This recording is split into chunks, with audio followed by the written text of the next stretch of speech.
Sa totoo lang, Ombudsman Remulla, nung na-appoint ka sa Ombudsman, the attention ngayon ay nasa Ombudsman na. No?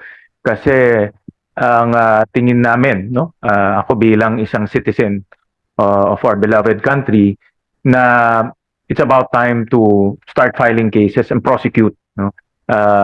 Kasi ilang buwan na rin natin pinag-uusapan to, ilang buwan na rin lumalabas dito sa Senado, nagka-hearing kami, and then sa ICI. To connect this to our budget hearing, I remember last time during the budget hearing of your predecessor, ang sabi niya dito, actually ako nagtanong to, lumabas rin during the hearing, na it takes 2 years, 2 to 3 years ito, between 2 to 3 years to file a case, no? Pag 2 to 3 years, wala na tayong pasensya niyan. Ako, wala na akong pasensya, to be honest about it. Lalo na with this flood control, hindi na yata ako makakaantay ng 2 to 3 years, no? Dahil kagaya ng sinabi niyo, gusto natin kahapon pa may na-file na case na. No, kahapon mayroon na panagot. So, base sa mga sinabi niyo, aabot pa ba tayo ng 2 to 3 years to see something significant na mangyayari from the Ombudsman? Hindi na po tayo aabot sa ganung kahaba. Basta na-kompleto ho namin ng ebidensya, na-file namin doon, ready to litigate po kami, at ready ho kaming ipresenta ng ebidensya. Yun po yung pinakamahalaga. Matapos po namin mapresenta ang ebidensya kagad sa Sandigan Bayan. At tuloy, ay maiwasan na rin natin yung mga pagdidelay, yung papapatagal ng kaso na ginagawa po ng magagaling na abogado. Ito po yung aming pinakikiusap sa judiciary. Kasi nga, ang laki na ho na nawawala sa gobyerno natin sa tinatawag ng inordinate delay in the adjudication of cases. So yun po yun. The urgency is there, Mr. Chairman.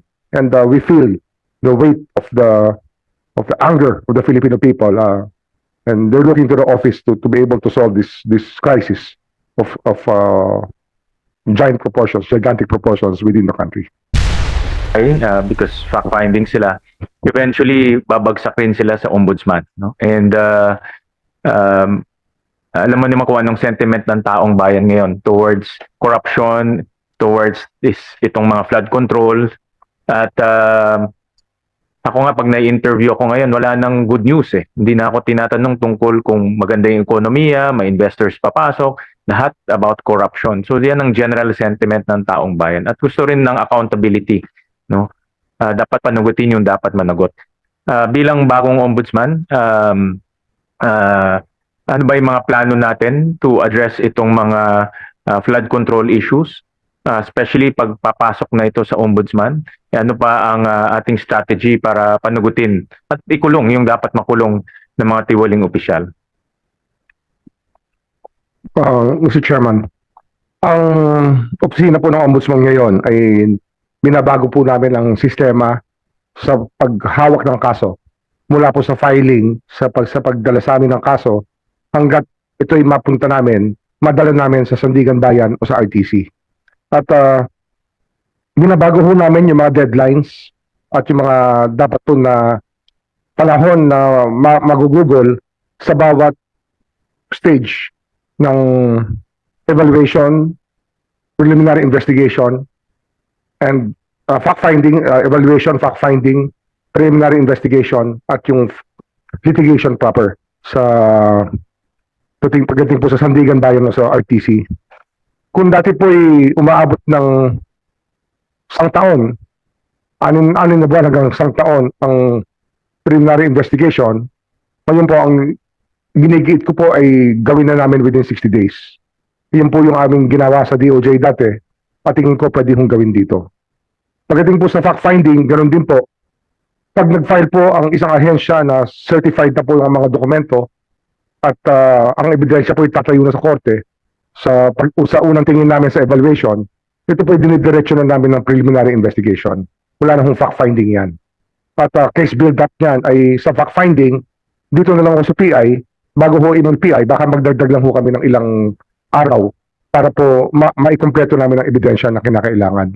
Kaya dito po, ang sinasabi ko lagi, and as I always say, the deadline is always yesterday. Yun po yung aming parang pinaka-theme ng action plan namin sa DOJ. Ganun din po rito sa Ombudsman.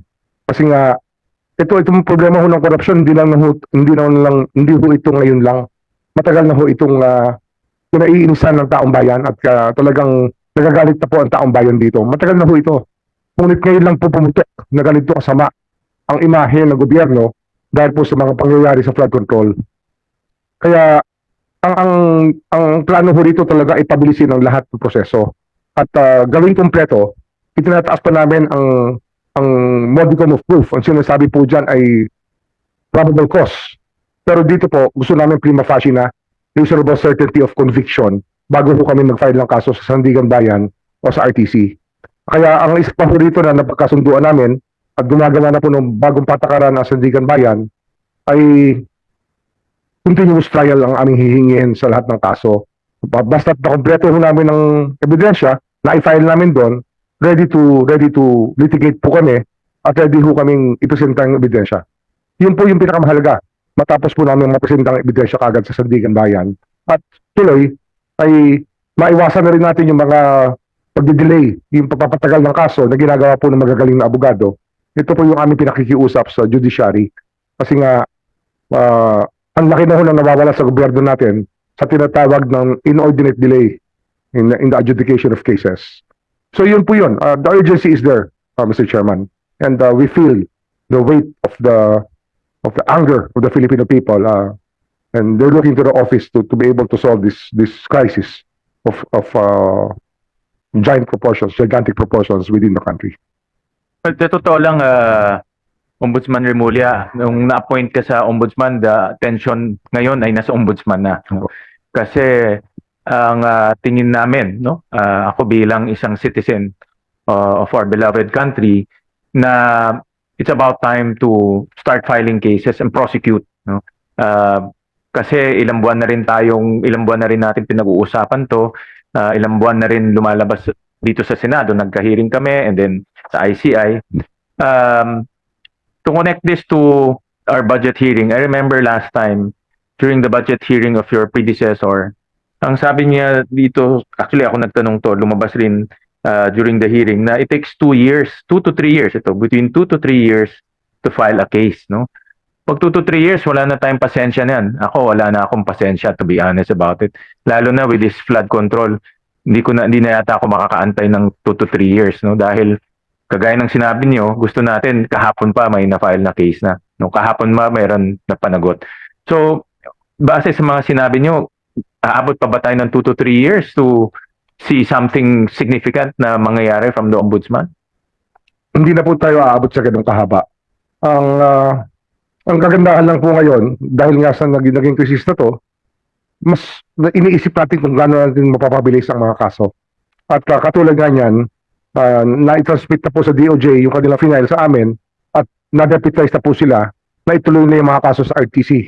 Sapagkat ang mga testigo na nandito sa Senado na kanilang nakausap na, ang mga ebidensya na kinakailangan ay naroon na, ay hindi na po kailangan aralin pa ng Office of the Ombudsman para magtawag na naman ng testigo. Ito po, dire-diretso na po ito at ipa-file na po yan ng DOJ at the siguro niya Monday kasi kompleto na po ang kaso. Kompleto na po yan.